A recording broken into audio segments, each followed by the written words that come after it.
right, welcome to the Civy podcast. This is episode 2, right?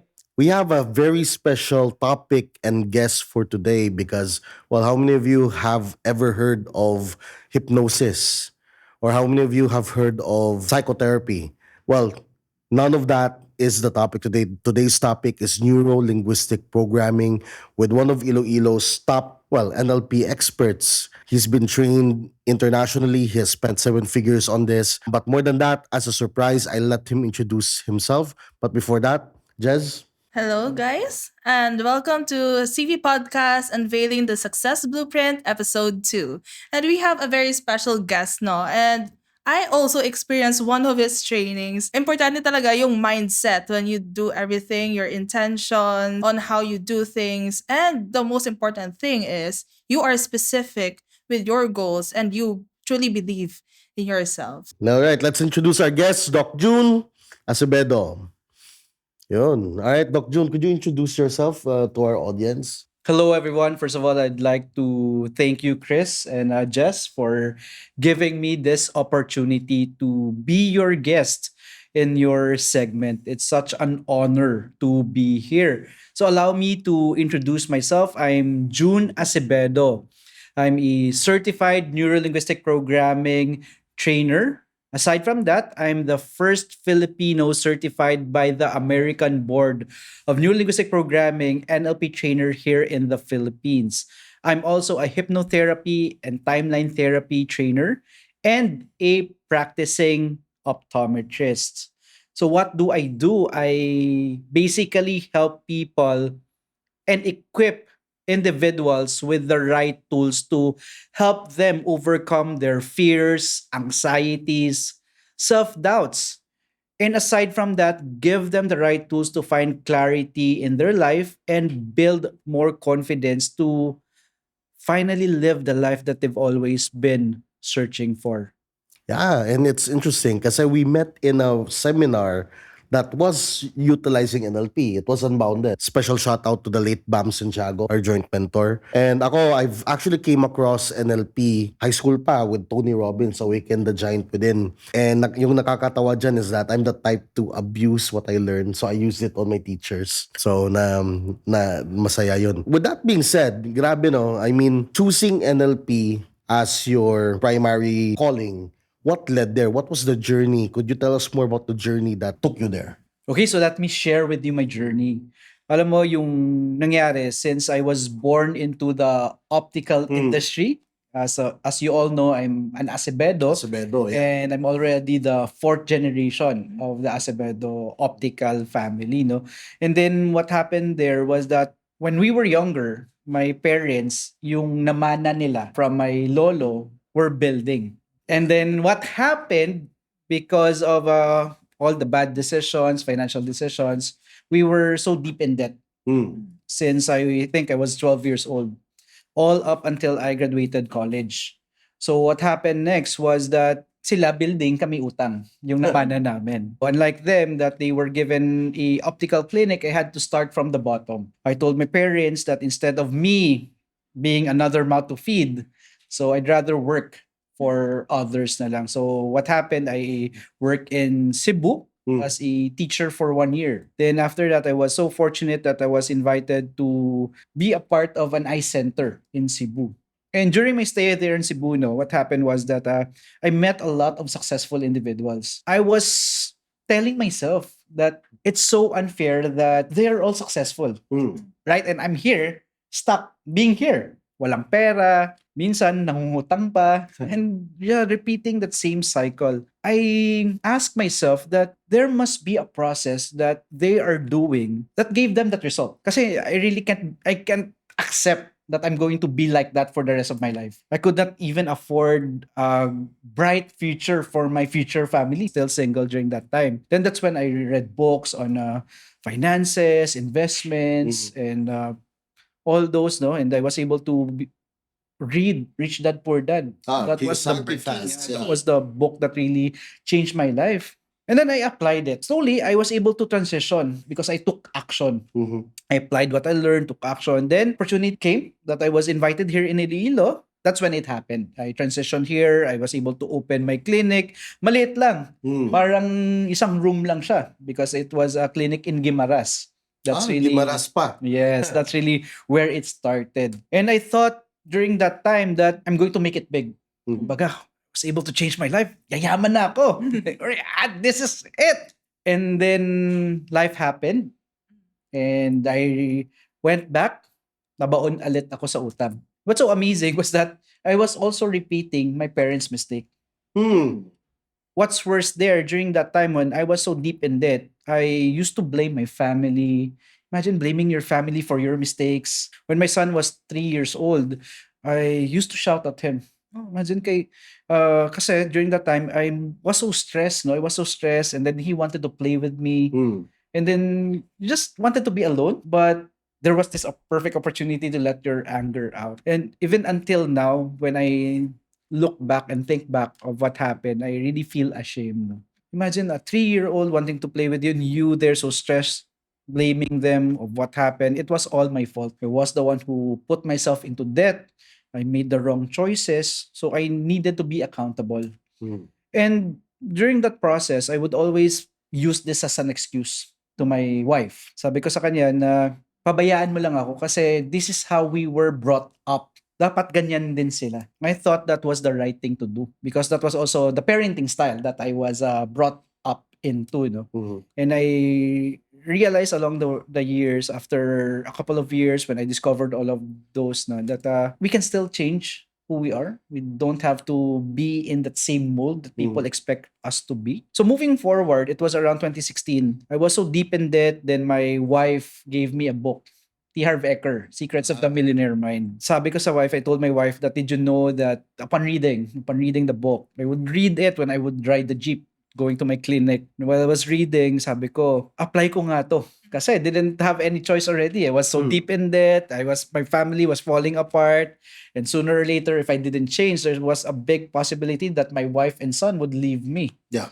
So that was that extent, no? I can't blame anyone but myself.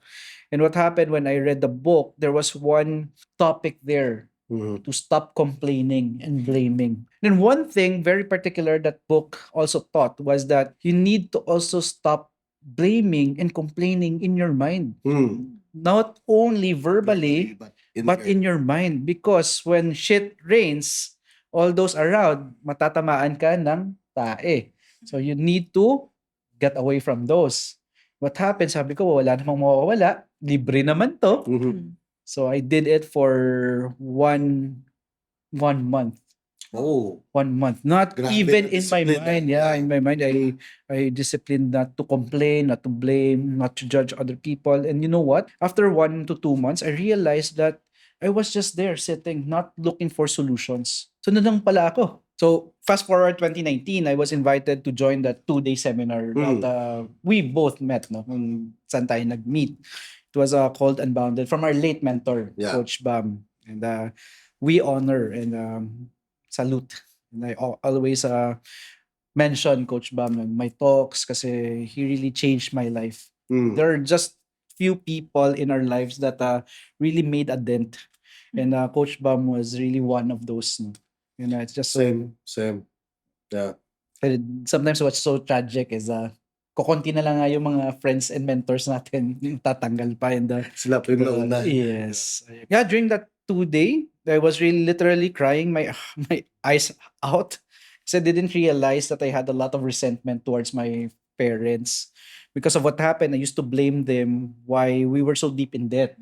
Kasi kung if they just played it right, sana mayaman na kami. Yeah. Right? We were rich. Building na eh. Yeah, Diba? exactly. That was already given. They were not even looking for solutions during that time, not putting up other business. It was just waiting for things to happen. But at what expense, right? Because of that, yung brother ko, separate talaga. I realized that I wanted to be like Coach Bam. Because I help people see visually, di ba, sa paningin, but he helped me see from the inside. And I didn't know that there was such a thing as life coach, transformational coach. Right there and then sabi ko I'll make this guy my friend. Because that's what I do. If I want people to be my mentors, I make them my friend, and I really study them, no? I learn from them. I pick their brains. So what's great is once you become friends, kasi you open up, you just share insights, and one insight is enough to change your life. Yeah. That's why you need to be open to building relationships. Because sometimes one person also is enough to change your life. Did you know that he was the one who invited me to join UPW? Oh, He was the yung one online.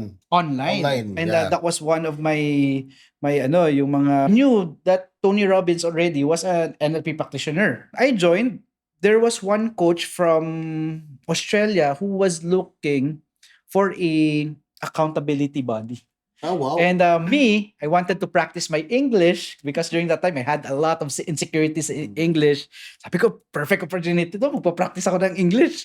So, I reached out to her. So, is it okay if I become your accountability body? And then we connected. And then she shared that she's an women empowerment coach. And then she studied under where I got my certification. After that, I reached out, and yeah, just the magic just happened. Did you know that the reason why I enrolled and took NLP as a certification just because of the paper, Paper. just because of the certified. What's funny there, we have kumbaga si Myla. Yeah. So Yeah. si Miss Myla, she really opened my mind eh. And that's amazing why when you keep building relationships, because me and Myla were able to build a relationship, and we were talking. Mhm. And then sabi niya, I told her that I give talks already for organizations. And then she had one insight. She asked me, sabi niya, Doc, meron ka bang trainings for that? Mm. Or everything's just based on experience in the books that you read? And that really made me think. Sabi ko, "Oo nga, no? Yeah. Parang puro lahat sa libro lang." Didn't really give me the credibility because my experience might not be the same as your experience. Yep. Right? So how can we help people the right way who had it worse compared to us? Oh, yeah. So Oh, yeah. dapat tool-based. We need to help other people with the right set of tools. When I joined the 7-day certification in Sydney, I was the only one from the Philippines. So everyone was based in Australia or other parts of the world, and I was the only one based in the Philippines. And alam nyo ba, R alone already changed my life. Mm. How? The trainer there, he shared his story. Sabi niya na before discovering NLP daw, he was so deep in debt din. Baon din siya sa utang. He was a diver, and then to the point that he would escape the phone. Kumbaga, ayaw niya nang sagutin yung phone kasi every time people were calling, it was just them collecting debt, naniningil ng utang. Mm. And then one of the friends that one of his clients who was a diving client recommended an NLP coach.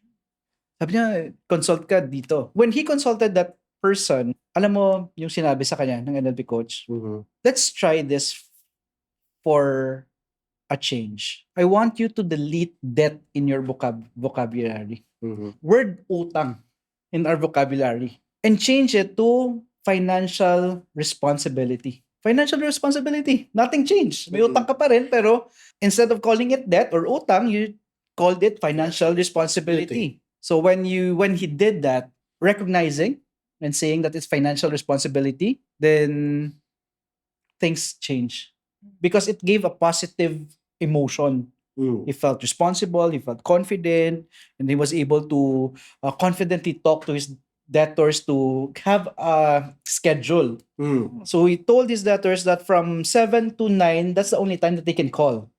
And after that, they're not allowed to call. So at least when people would call after 9, he knew that it was Yeah. clients, right? Or Because- suppliers. Or suppliers. Because the challenge there, if that he didn't know that it was the collectors, there's the negative emotion when you talk to the client, right? You still have that pressure of charging people. Mhm. But since the pressure was gone, he could easily talk to them. Changing the word was enough to change the outcome. And then when I was able to finally let go of all my negative emotions because of timeline therapy, because we had this modality called timeline therapy wherein we get to release all our negative emotions. negative emotions, not only from significant emotional events in your life or yung mga matitinding nangyari sa buhay natin, pero dun talaga sa pinakauna. Sometimes the first event in your life would start from 4 years old. 1 year old. Sometimes it's even from when you're still in the womb. womb. In the womb. And there are instances that the first event would Should I keep you or should I not? Diba? yes, meron din iba from past lives and generational. Yeah. So how do you release that? And what's Karmic. very good. And what's amazing with the process is that it's what we call content free. Wherein client or the patient or the person you are helping doesn't even have to share their story. So they get to release all those negative emotions Without having to relive the without having to without you knowing. Mm. If let's say I'm the coach and then you're the client, I would not know what happened to you if you're not comfortable enough to share what happened to you. And I like that. I just want to say this because a lot of trigger warning rape victims Yeah. and victims of abuse in general do not like to repeat Yes. what happened because for them it's like reliving the moment. Kasi in real life, ito yung nangyayari. Sabihan mo yung parents mo, they will ask you what happened. Tell the doctor what happened. Tell the police what happened. At court, you have to relive what happened multiple times through the prosecution or the attorney, right? And that could be very traumatizing. And you're saying na with NLP, they don't even have to tell you Yes. With timeline therapy. what timeline With therapy. timeline Yeah. therapy. So that's something interesting to think about, right? For at least for those of you who are listening and don't really know where to start, that could be a pretty good start for you. What's great after is that it was only 7 days. The whole certification program was 7 days. And then just 2 months after doing the program, my income increased. Ha. My relationship with my family became better. I became more confident because I found clarity. Because it was just the first level, there was still a lot of baggages that I was carrying. And when I did the second level or the master practitioner level, that's when was able to totally let go of everything. And I told myself that I want to bring this to the Philippines. Told myself, why is this not being promoted? Bakit hindi to minamarket sa Philippines na pwede palang magbago yung buhay natin? Mm. Kasi we were always praying to the Lord. We pray to the Lord, right? We pray, Lord, change my life. Lord, please help me. And NLP, timeline therapy, and all these modalities are the how or the answer to your prayers. Kasi the Lord doesn't give you miracles right there and then. Yeah. You still have to help yourself, right? So how do we help ourselves? And this is the tool. Yeah. And of course, for those who are, listening and watching, and you're gonna say, hey, masyadong preachy naman yan. Like, what's the word I'm looking for? This is the how, right? You have to understand that timeline therapy, NLP, all of these concepts have been around for decades. The roots nito is psychotherapy. Freud, Jung. All right. So there's a science behind that. There are other schools of thought that also practice and also science then to back this stuff up. Right now, it may be specific, but I'm willing to bet that some other form of therapy or medicine or whatever is gonna use the same concepts, more or less. So yun lang. Disclaimer lang sa mga nakikinig. Yeah. Most of NLP tools comes from psychology topics. No? Mhm. Just like, let's say anchoring. Anchoring is from behavioral psychology, from Pavlov, right? Pavlov. What the founders of NLP did was that they Steak. Joke lang. use steak bell. So what they did is they utilize it on how we can apply it to make our life more efficient. How do we change our state in an instant, right? Yeah. To be in a Peak positive state yeah. or peak state. So that's where anchoring comes in. Aside from that, they also use Milton model. Milton model are language pattern wherein you put people into agreement. So how do you use language to put people into agreement? And there's another one from Virginia Satir, which is the Grand Dam of Family Therapy, wherein how to be more specific, how to ask questions that can draw out the root cause of the problem. All the techniques in NLP are from different sources of family therapy, gestalt psychology, behavioral psychology. And what they did was that they collated it so that we can use it in our day to day life. Mm. Right? Why study 4 years if some of the Oh, subjects are not even very important to you? ito, controversial to. If NLP works, why be a psychologist or psychiatrist? Or what's the difference, right? Well, For coaching yeah, and yeah. very good. Very good question. A psychiatrist would go deeper into the medical part. Mm. They are more into the physiology, anatomy, which is most mental health problems would lead to releasing. There is an imbalance in the hormones that we still need to Bio, use. yeah. Yeah, we still Biological. biological, Yeah. yes, biological. And usually we also say this when we are NLP practitioners, we just use this as a tool. Mm. This is just part of your toolkit. So we don't really say that NLP per se is the magic to Yeah, it's everything. magic to It's just an everything. added tool that we can use to help us change our life.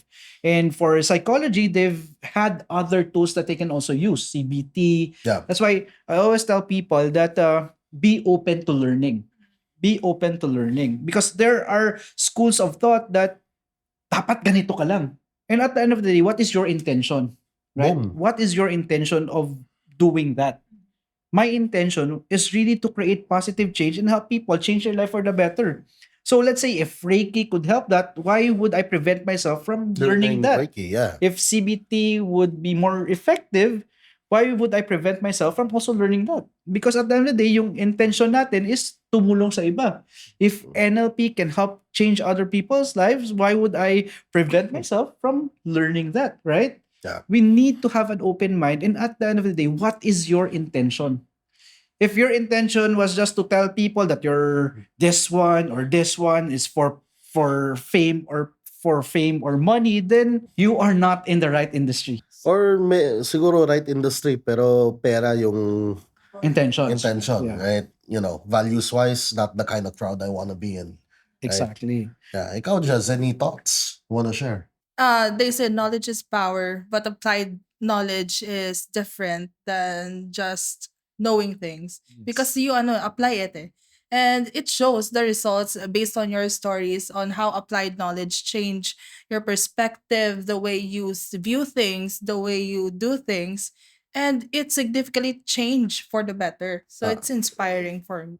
another thing I'd like to add with the story that I like, the part where you just fully accepted na, oh, you know what? I'm the problem. You know, I need to work on myself because I'm the problem. I mean, how many of you have ever not blamed your parents, the government, your teacher for something that went wrong? But it takes a lot of guts to, you know, admit to yourself like, oh, yung problema. Yeah, NLP is a very interesting thing. Why do I do this? Right? You might be asking, you're already an optometrist, why transition to neuro-linguistic programming and all these Sorry, modalities? hindi ka lang optometrist job. You also had multiple businesses by the time we met. Yes, Right? yes. I have a laundry business, Yeah. water refilling. One thing that I discovered in life was that if you have a process that can change people's life because it worked in your life, it would be so unfair if you keep it to yourself. That's how I approach it. I told myself that I've proven that this works. I was able to change my life. Then there must be other people also searching for change in their lives. And who am I to deny that? Because at the end of the day, if I don't share this, okay lang naman. Yeah. We're still You going to be lose nothing. successful, right? We're still going to successful. But bakit tayo lang? Why not all of us? Because if everyone who's searching for the answers know the process, whatever their background is, whether they were born poor or whatever the things that happened in their life before, they can always change their life. So, what exactly is your goal with NLP right now? Is it to teach NLP or is it to, you know, treat people with NLP? What's your goal? Very Yeah. good. Very good question. My goal right now is to create more change makers. Change makers. So my goal is to equip leaders and top level individuals with the right tools and techniques. Because if you equip the right persons, right people with the right tools, then there will be a top-down effect Yeah, yeah. from the top down, right? I'll give you one story. One of my graduates is a doctor. She's a OB-GYN. Mhm. And then her story was that during the COVID time, the 20 during 20 last 2020, Mhm. they were one of the front lines in Saudi because they were based in Saudi, and then she got COVID Mhm. and she went into a COVID coma for 3 months. Oh man. And then Uh-huh. during that time, because of that, when she was transferred to the ICU, her husband also got COVID. Mm. And her husband went into a cardiac arrest. Oof. So her While she husband, was in a coma. yeah, while she was Okay. in a coma. So her husband passed away, and she only knew when she was already fully awake that other people were the one taking care of her children. She had 3 boys. And then she saw my ad and then we reached out and I told her that sabi ko sa kanya, Doc, at the end of the day, the techniques work, but you will be the one to help yourself. Mm. So it will only work if you are already ready to change your life. Because let me be upfront, everyone. This is not magic. Okay? This is Yeah. not It's magic. not magic. You need to want to change for this to work. You have to trust in the process. You just trust in the process. You have to also do the things that needed to be done, right? So what happened with my student when she was able to let go of all her anger, the sadness, and all those hurts. She was able to move forward. And then what happened was after doing the program last year, last March, 2 months after she reached out. She's based in Nueva Ecija. Mhm. Okay, and then she reached out. Shout out to Doc Maya. Shout out to Doc Maya. She reached out and then alam mo yung sinabi niya sa akin, wala pang 1 month, yung Mhm. income niya sa clinic niya was already more than the combined income niya sa Saudi and her husband. Wow. Imagine the impact of releasing all your negative emotions, all those limiting beliefs that has been holding you back.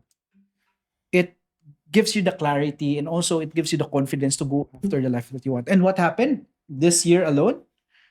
She's already invited to give talks Wow. to share her story in front of 500 people. So this is really my goal, to equip my students so that they use their story of transformation to inspire other people and at the same time create positive change in other people's lives. I'll give you one technique. Mhm. I'll share with you one technique now. This is what we call metaphors. Mhm. So in NLP, what we do is we tell stories. But the difference with how we do the process, we don't tell the moral of the story. Ah. So Yeah. we let the person think about the story. Take this one story. There was this hidden community. What's special about this community was that when the children would reach 3 years old, they were required to wear a backpack. Mhm.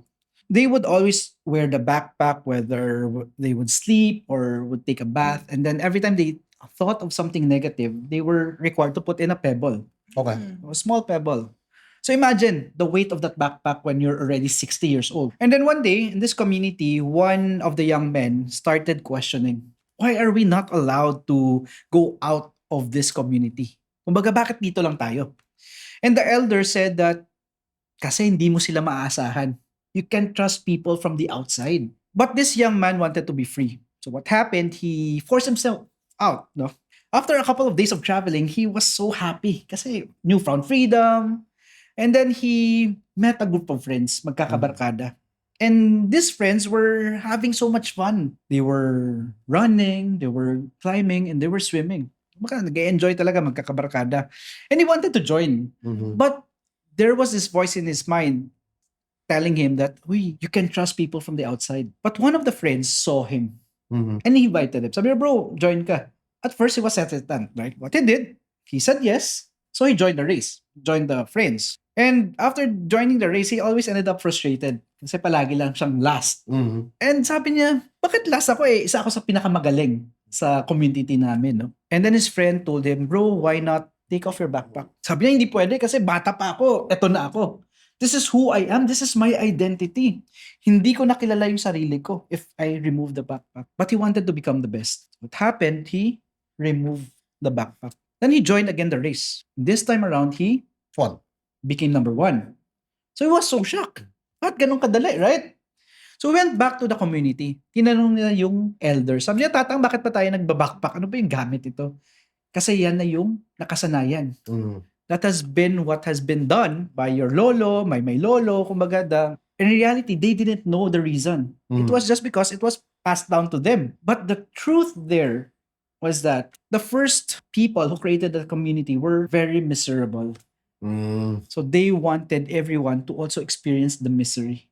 That's why they were required to wear a backpack. So now in Neuro-Linguistic Programming, we teach you how to create that stories. Because that story was the story that I just created. Yeah. So kumbaga, there are frameworks on how to do that so that when you share that to people, they would open their minds. They would learn lessons. Learn By lessons. themselves. It's more on all the things that you want to help the person, you structure it in a story. So that the person, because there are things that, let's say for example, bro, close na tayo, right? We're very close and then we are so familiar with each other that every time I tell you something, nagko-close off ka na. Ay, nadyan na naman si Jun. Advice na naman. Parang ayoko nang don't want to hear from you, right? Puro ka na naman sermon. So how do you help that person so that you can bypass that without him knowing? Indirectly. Yeah. Indirectly. So that's where our techniques come in. Instead of telling the person the solution, we structure it in questions. Yeah. So that they realize it themselves. yes, and they become empowered, right? Yeah.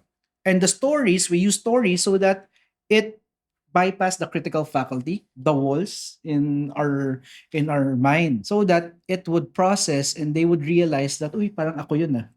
Parang ito pala yung ugali ko. NLP really is life-changing. And I'd have to say, sales is for me the weakest form of NLP. Kasi I mean, most people learn it to close sales, right?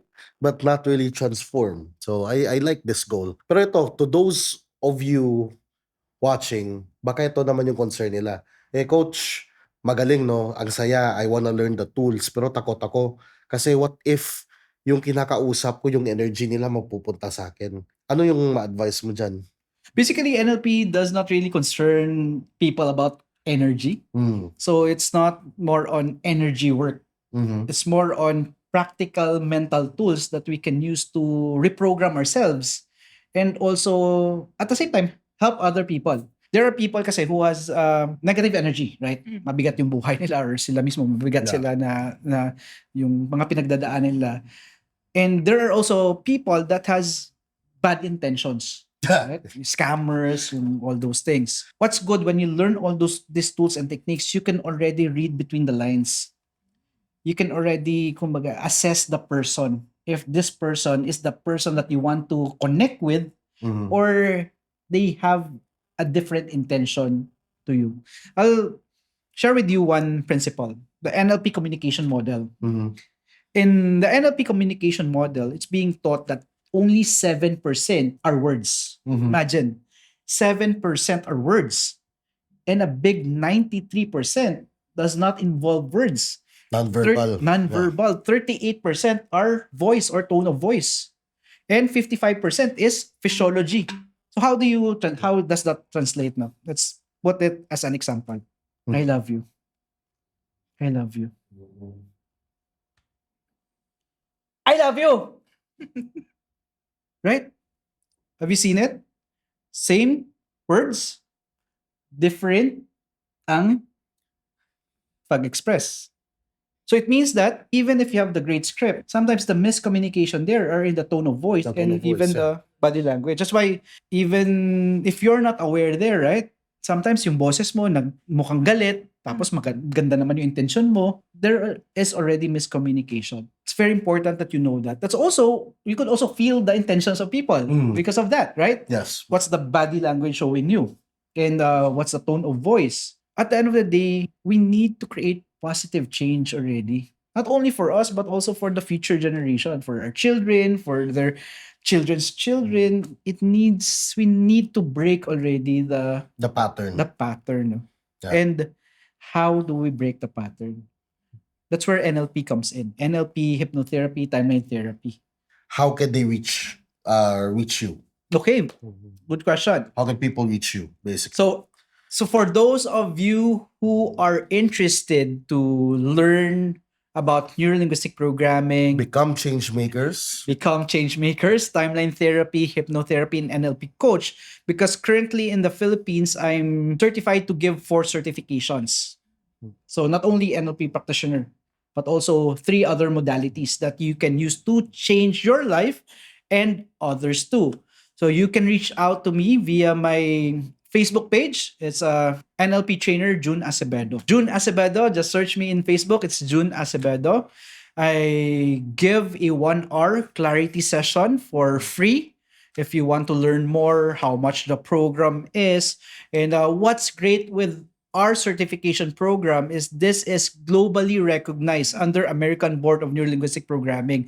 So if ever you meet someone who's an NLP practitioner based in the US, Australia, or other parts of the world, you can easily connect with each other. The training design that we give Mhm. here in the Philippines is exactly the same as the training design that they give in the US and Australia. Even the breaks are exactly the same, the exams are exactly the same. Filipinos deserve world-class trainings. World-class trainings. Diba? Yep. Filipinos deserve world-class trainings. To give you a story, just yesterday, one of my students, because we just finished our hypnotherapy master practitioner certification. One of my students shared with me that she attended a convention. She was attending I think it was a tarot reading convention Manila. in Manila, I right? was there. You were there. I was there. Yeah. And then one of the programs that they were sharing was about an NLP trainer, right, from the Mhm. US. Yeah. Cats. Yeah, Yeah, how to yeah. do NLP for tarot. And what my student said, sabi niya, alam mo ba, coach, lahat ng tinuturo niya, alam ko yun kasi ito yung tinuturo mo rin dito. Sabi Yeah. ko, dapat ikaw na lang yung tumuro doon kasi pareha, exactly Yeah. the same. Right? Sabi niya, parang wala pa lang nawala sa akin. But they had to pay That's- around 10,000 pesos now. Yeah. For that. That's funny. That's funny. And- very small world. Yeah, and all the things that she learned, that was being taught there was Mhm. already, kumbaga, the fundamentals, the basic of the level 1. Mhm. And she knows already the advanced techniques. What I want here is to give people, the Filipinos, the confidence that we are really at par with anyone all over the world. Oh, believe me, we are. Yeah, when Yeah. I assist trainers training in Sydney, the students there would really look up to us, especially when they know that you know what you're doing. It doesn't matter if you're not good at English, all about that. It's about the level of skill and how you really convey the message and help them get that change that they need. We transform our lives so that when we are able to transform our lives, we can confidently say that you can also transform your life. You can also transform your life. And you can transform your life. All right. So with that segment, this is the end of our podcast. But before we go, key takeaways. Jez. I always believe in the saying that you'll never know your true potential unless you step out of your comfort zone. So it's like do things that you are most afraid of and do it scared. You have to be responsible of your own self. You have to be responsible of your own future. So that was my biggest takeaway of this podcast, Sir Chris. How about you? Sa akin, for those of you who are watching, some of you might be wondering, hey, this is a podcast for digital careers. Bakit may NLP dito? Well, to be frank, guys, the skills that you need are available na. And then, like what Coach Jun said, Filipinos deserve world-class programs. Unfortunately, sometimes for you to receive the lesson, you need the right tools for you to accept them. So minsan it's not a matter of the how, it's the matter of why why you should become more successful in life. And NLP can help you find the answer. Again, if you guys want to become change makers, contact Doc June, comment down below, join, opt in his funnel or website, subscribe, and all of that. Thank you and good night.